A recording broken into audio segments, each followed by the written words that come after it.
Every towering skyscraper in Crestwood has a shadow, and in that shadow a name echoes. Elias Thorne, a titan, a visionary, or a monster who built his empire on secrets and silence. For decades, Elias Thorne was the undisputed king of Crestwood's skyline. From luxury high-rises to sprawling corporate parks, his company, Thorne Industries, seemed to possess a Midas touch.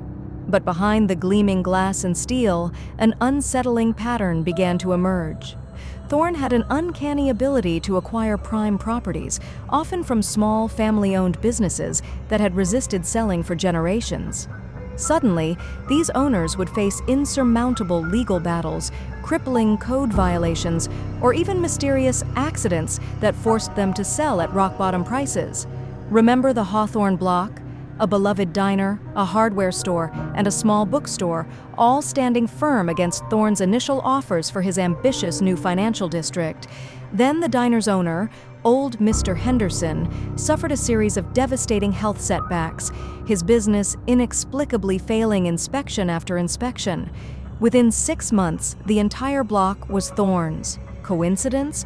Or something far more sinister at play? These weren't isolated incidents. For years, whispers circulated among Crestwood's old money and local journalists about Thorne's ruthlessness. But how do you prove manipulation, intimidation, or worse, when the evidence evaporates like morning fog?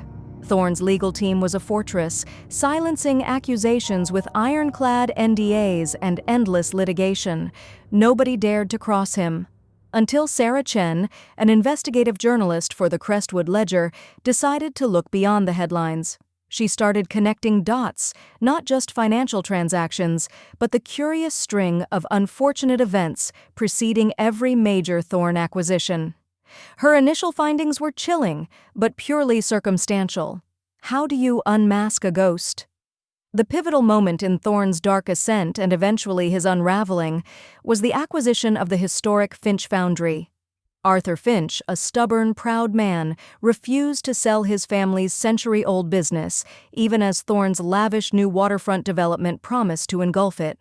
Arthur famously told a local reporter, "This land is my blood, sweat, and tears. It's not for sale, not to Thorne, not to anyone." 2 weeks later, a catastrophic fire ripped through the foundry, reducing it to ashes.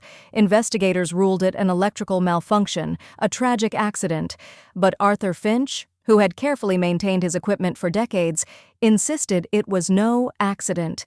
He claimed he saw a dark figure fleeing the scene. Yet, no one listened. The insurance payout was minimal, and Thorne Industries swooped in, purchasing the charred remains for a fraction of its true value. For years, Sarah Chen couldn't shake the Finch Foundry fire. The official report never quite sat right. She pored over archived building permits, local news reports, and even old police blotters, searching for something, anything, that connected the dots between Thorne's conquests. It wasn't the large-scale financial fraud that brought him down. It was a tiny, almost invisible detail buried deep within the Finch Foundry's fire investigation report, a unique chemical accelerant previously dismissed as a minor anomaly.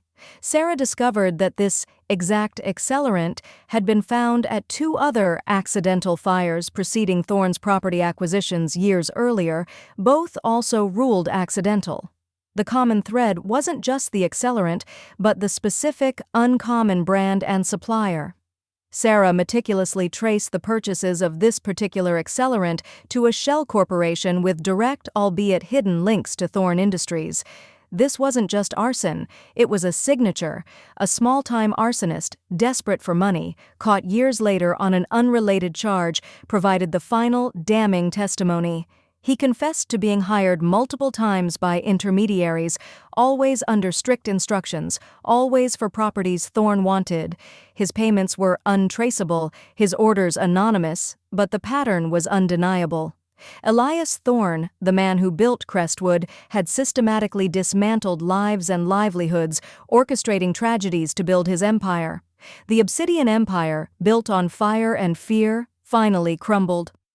Thorne was indicted, not for grand financial schemes, but for a decades-long pattern of racketeering, arson, and conspiracy. It was a chilling reminder that the darkest truths often hide in plain sight, veiled by power and prestige. What do you think about the true cost of unchecked ambition? Let us know in the comments below. Don't forget to like and follow for more deep dives into the hidden corners of power and crime.